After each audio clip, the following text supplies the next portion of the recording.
나의 영혼이 주의 구원을 사모하기에 피곤하오나 나는 주의 말씀을 바라나이다. 나의 말이 주께서 언제나 나를 안위하실까 하면서 내 눈이 주의 말씀을 바라기에 피곤하니이다. 내가 연기 속의 가죽 부대같이 되었으나 주의 율례들을 잊지 아니하나이다.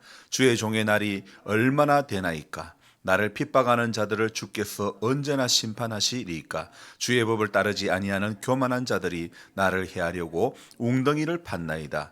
주의 모든 계명들은 신실하니이다. 그들이 이유 없이 나를 핍박하오니 나를 도우소서. 그들이 나를 세상에서 거의 멸하였사오나 나는 주의 법도를 버리지 아니하였사오니 주의 인자하심을 따라 나를 살아나게 하소서.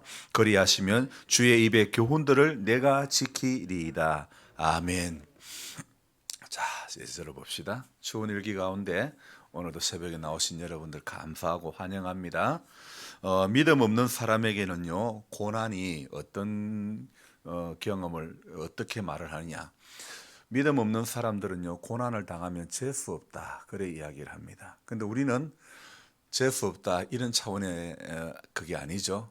고난이 다가오면 주님이 내게 또 무슨 은혜를 주시려고 하나, 어떤 축복을 주시려고 하나. 여러분, 믿음의 사람은요, 같은 고난이라 할지라도 바라보는 시각이 달라져야 된다는 것입니다. 어떤 사람은 바람이 불면요, 오늘 왜 재수 없게 바람이 불어 그럽니다. 그러나 믿음의 사람은 바람 불어도 괜찮아요. 바람 불어도 괜찮아요 되어야 되는 것입니다.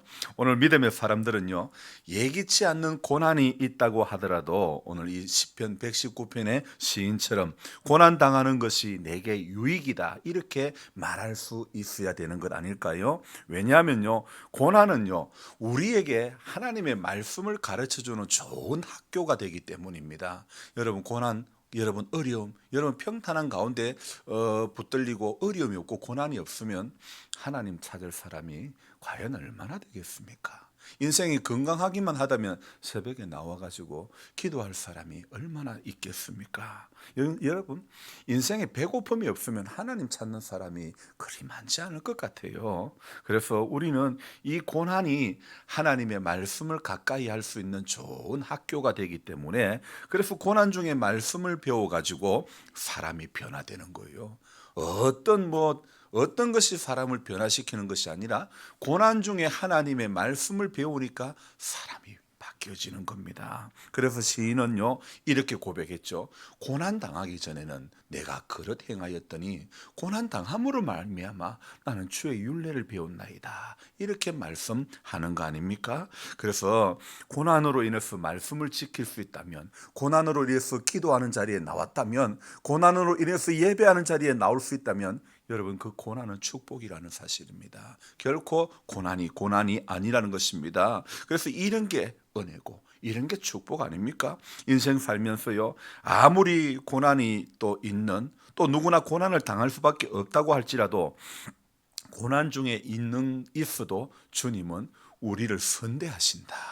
우리를 좋게 대해 주신다. 선하게 대우해 주신다. 65절, 우리 지난 거지만은요, 제가 65절 지나갈 때 그랬잖아요. 시인은 주님께서 말씀대로 자기를 선대한다. 그렇게 고백하고 있고, 그냥 다른 표현을 하면 주님이 고난 가운데도 나를 잘 대해 주셨다. 여러분, 우리 하나님은 어떤 사람을 잘 대해 주느냐? 말씀대로 사는 사람을 잘 대해 주시는 겁니다. 우리는 내가 나에게 잘해주는 사람을 잘 대하고 끼리끼리 이제 그래 지내기 쉽지만은요, 하나님은 어떤 사람을 하나님이 좋아하고 어떤 사람을 잘 대해 주느냐, 말씀대로 살려고 하는 사람을 하나님은 귀하게 보신다는 겁니다. 그래서 저나 여러분이 오늘도 필요한 것은요, 말씀대로 살려고 하는 그런 몸부림, 그것이 또 말씀을 가까이 하려고 하는 그런 몸부림, 작은 소리로 업조리리이다, 이렇게 나아가는 사람을 주님은 잘 대해 주실 줄로 믿습니다. 그래서 이 시대는요, 목회자라도 인기 있는 사람이 되고 유명인이 되고 싶고, 목회자라도 얼마나 부자가 되려고 급급하지만은, 그래서 대형 교회는요, 지금 하나같이 어떤 모습이 있습니까? 그 교회를 아버지가 일궈 가지고 자식에게 물려주는 겁니다. 그제 또 우리 교단에 여수에 있는 큰 교회가 자식에게 이 교회를 물려줍니다. 어떻게 물려주느냐? 세상 사람들하고 똑같은 방법으로 페이퍼 교회를 세웁니다. 그러니까 진짜 교회가 아니라 가짜 교회를 건물하고 간판하고 다 달아놓고 거기에서 예배는 드리지는 않습니다.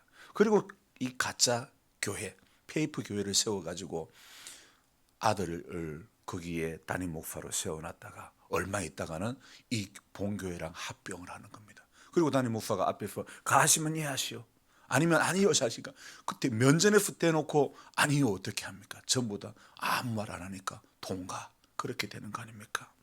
참 저는 보면서 그거 면전에서 뭐 그동안 목사님하고 지내왔던 정이 있는데 면전에서 아니면 아니라고 말하라 그러니까 누가 할 사람, 그 아니라고 말할 사람 누가 있겠습니까? 저는 그 이야기를 보면서 들으면서 참 씁쓸하고 유감이 없습니다. 세습은 아니지만은 저는 이번에 이런 오늘 글을 적으면서 묵상하면서 이런 마음이 들었습니다. 둘째 아이 후원에 어려움이 있어서 그간 돕던 선교지 후원을 끊고 올해부터는 교회에서 걷어진 선교 원금은 어려 선교사를 준비하는 우리 둘째 아이에게 전해졌으면 좋겠다는 그런 말씀을 제가 드렸던 것이 얼마나 또 제 안에 죄스럽던지 모르겠습니다. 세습은 아니지만은 이런 것이 목회자와 목회자 자신과 가족을 위해 물질이 흘러가는 것이 어쩌면 목회자를 변질되게 하는 것이 아닌가. 제가 인간적인 생각으로 교회 앞에 말씀드린 것이 너무나 죄송했다, 이런 생각이 들었습니다. 여러분, 사람이 언제 무너지는 것입니까?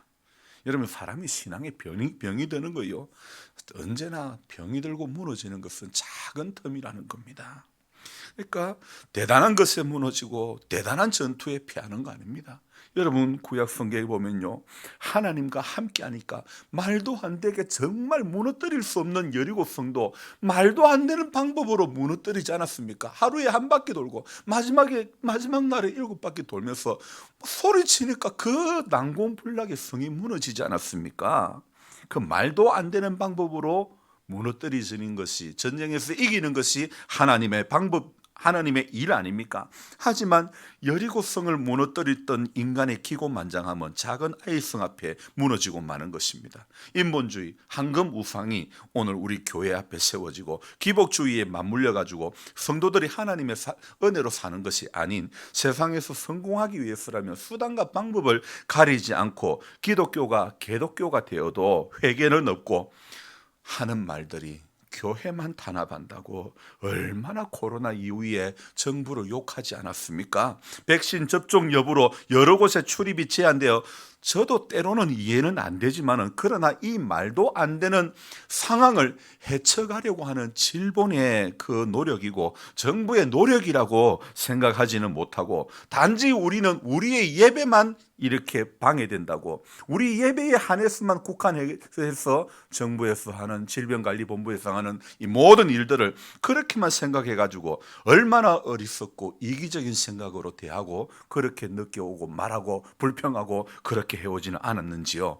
여러분, 아무리 생각해도 저는 이런 생각이 듭니다. 이 시대에 정말 필요한 것은 그리스도인의 올바른 시각이 필요하다는 것입니다. 그래서 아무리 맞는 말이고 아무리 좋은 계획이랄지라도 사람의 시각이요, 우리 그리스도인의 시각이 부정에 붙들리고 불신에 붙들리면요, 전부 어떻게 되느냐, 내로남불이 될 수밖에 없습니다. 교회는 선하고 세상은 악하다. 여러분, 맞습니까? 교회가 선합니까? 세상은 악합니까? 나는 잘하고 정부는 못한다. 교회 안에 들어온 이기적인 생각은요, 나는 돌맞을 짓을 했지만은 안 들켰기 때문에 가늠하다가 현장에서 붙잡혀온 여인을 향해서 돌을 언제든지 던지려고 요이땅하는 그런 모습이 우리 안에 있지 않습니까?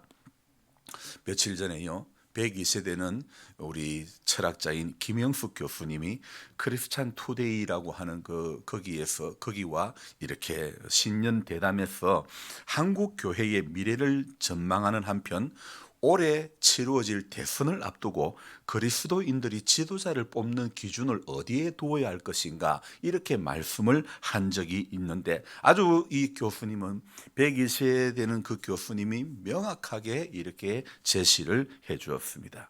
이 교수님은요, 한국 교회의 미래가 어둡고 희망을 찾기가 어렵다, 이런 진단을 내렸습니다. 교회가 교회주의에 빠져 사회보다 성장을 하지 못해 수준이 낮아졌고, 오히려 교회보다 성장한 교회 밖의 사람들이 더 이상 교회에서는 뭘 새롭게 배울 게 하나도 없다는 것을 깨달았고, 그래서 이 깨달을 게 없다는 것을 알고는 더 이상 교회에 오던 사람도 교회에 더 이상 출석할 필요성을 느끼지 못하고 있다는 그런 분석을 하고 있는 것입니다. 그러면서 또 지성인들이 교회 찾기를 부끄러워한다. 교회 목회자의 수준이 현대 지성인의 수준에 한참 미치지 못하고 있는데, 이렇게 되면 기독교는 희망이 없다, 암울한 그런 전망을 하셨던 것입니다.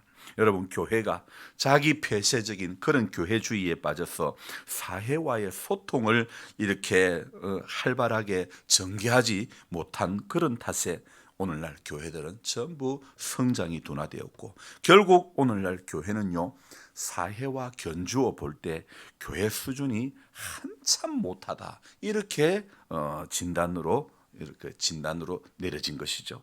특히 지금 이 교수님은 그 대담에서 이런 말을 했습니다. 지금 한국 교회에 부재한 것이 천주교의 고 김수환 추기경처럼 존경받는 지도자를 찾아볼 수 없다는 것이 한국 교회의 문제라는 것입니다. 여러분, 지금 교회가 성장하지 못하는 것도 문제지만은 한편으로는요, 성장할 사람을 성장하지 못하는 그 길로 걸림돌로 만드는 것이 오늘날 교회의 문제라는 것입니다. 결국 사회와 견주어 볼 때 교회는 희망보다는 어쩌면 퇴행을 거듭하고 있다는 것이 오늘 한국 교회의 본 모습이라는 겁니다.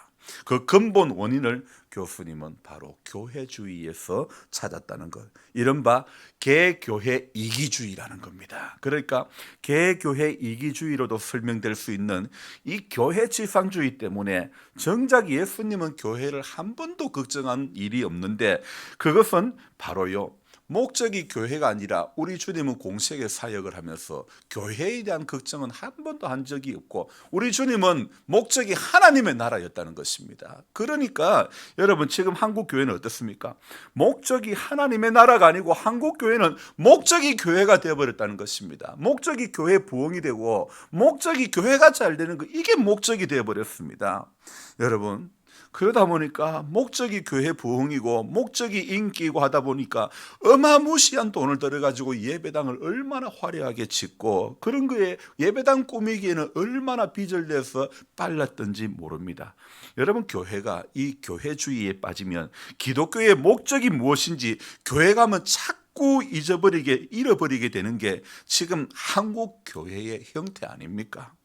목적은 하나님의 나라가 있고 교회는 하나님 나라로 가는 과정 아닙니까? 그런데 지금 교회는요, 목적이 하나님의 나라에 없고 교회 부흥에 교회로 끝난다는 것입니다. 이런 교회에 무슨 희망이 있겠습니까? 2000년 밀레니엄 시대에 그 2000년 밀레니엄 시대를 맞이해 가지고 삼성 기업의 그 총수였던 이건희 회장님의 말이 정답인 것 같습니다. 뭐라고 했죠? 마누라 빼고는 전부 다 바꾸어라. 오늘 저는 이 생각을 해보니, 어쩌다 보니 목사가 말씀을 전하는 자리에서 재벌 총수의 말을 인용하는 그런 시대가 되어버렸다는 거. 나는 이 모든 것을 교회주의도 문제지만은 오늘 한국 교회가 고난의 영성을 잃어버렸기 때문에 일어난 결과라고 말씀을 드리고 싶습니다. 지금 우리 중에 고난이 누가 유익이라고 말할 수 있는 사람이, 과연 자신 있게 말할 수 있는 사람이 몇 있겠습니까? 하나님은 우리의 명철이나 지식보다 더 뛰어나신 분입니다. 내가 나를 아는 것보다도 하나님이 우리를 더 잘 아십니다. 오늘 81절부터 83절 말씀 보면요, 고난당할 때, 피곤할 때, 낙심할 때 주의 말씀이 역사한다, 이것을 이야기하고 있죠.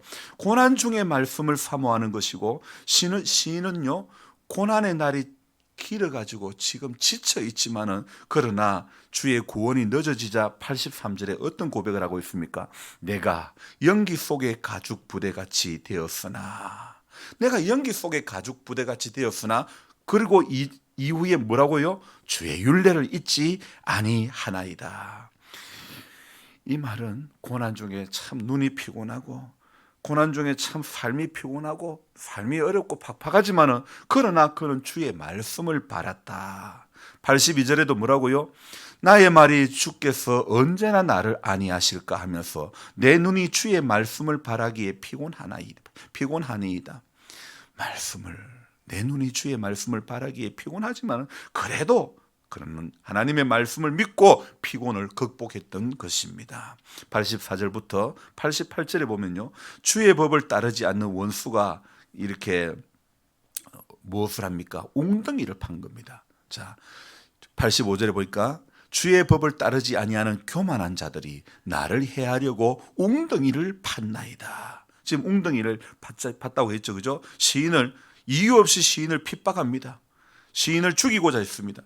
시인은 얼마나 더 살게 될지 모르지만은 그래도 시인은 나는 내 삶의 시간 동안 주의 모든 계명대로 살겠다. 이렇게 말씀대로 살겠다. 원수를 속히 심판하여 달라고 기도하고 있을 뿐입니다. 그래서 시인은 자신을 도와줄 원수의